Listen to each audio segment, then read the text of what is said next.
You know, journaling isn't just for on a scrapbook page. You actually have an art journal, Julie, and you're going to show us how we can create our own, right? Absolutely, and it's so easy. We're going to be making this beautiful page that you have here. And you can see this silhouette. Well, this was so easily made. You can see right there. I cut a figure out from magazine, covered it with some packing tape so I can reuse it because I'm super lazy, and put it there. And before we do this, I just want to say that there are some figures that work better than others. Figures that have spaces in the arms work better than figures that don't. So this one, which doesn't have a space, I'll show you.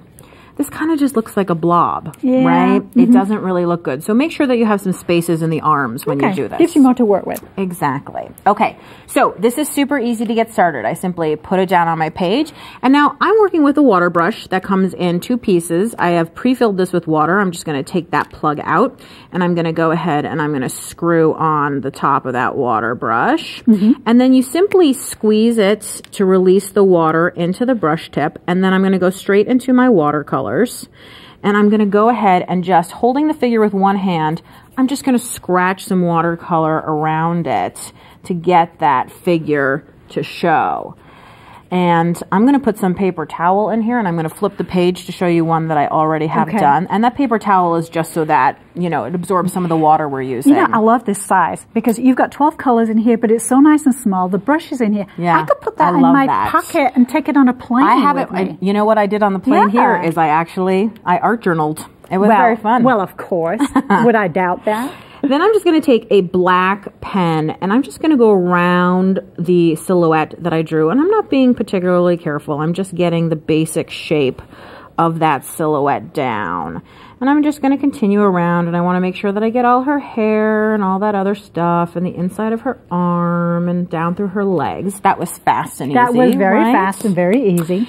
Then I'm going to take some brown. And brown is a great color for just doing a little bit of shading outside of her shape. And I'm not worried too much about if I'm going in the lines or not. And of course it's a waterproof pen, so it's not going to run on you. Waterproof pen, very, very important. So I just continue going around, and I would do the whole figure, and then I'm going to do simple lines emanating out from her. And then I'm going to bring in this facing page. We have this issue in scrapbooking as well, which is when you have a facing page, how do you make the pages match? Well, can you see how I just carried that line straight across? So now my pages are being pulled together just right through that wire coil like that. And I'm just going to put another paper towel in here, and I'm going to flip the page, and you'll see that I have one here that's already done. Beautiful. I love your blotting paper. It's cheap and easy, right? And so now what I'm going to do is I am going to go through a rainbow of color, and I'm just going to start doing some stripes. And you're not washing the brush out each time? I'm not washing the brush out each time. I'm not concerned about if the colors mix. I'm going to go right in there, put that yellow right against there, and if they mix together, I just love the way that that ends up looking. And it's a surprise every time. Yeah, you know, my art journal is a place that I really use to experiment. I find that a lot of things that I try out in my art journal end up going onto my scrapbook pages and other artwork that I make, because this is like, I always think of it as a playground for your imagination. It's a place to just relax. Oh, I love that. Yeah. See what happens. You can use all sorts of colors and let them all blend and play. And let's put another fabulous piece of blotting paper in there.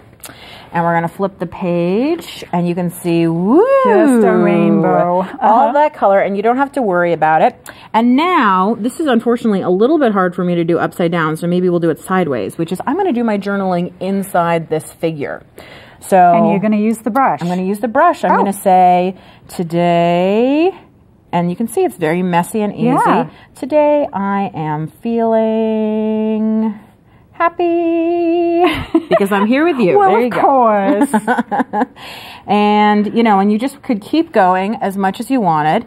And then you can do your large title right on top of watercolor. Remember, watercolor is transparent, and yet it's still opaque in some funny ways. So if I wanted to write a big word, like the word change, I can just go right over that other watercolor.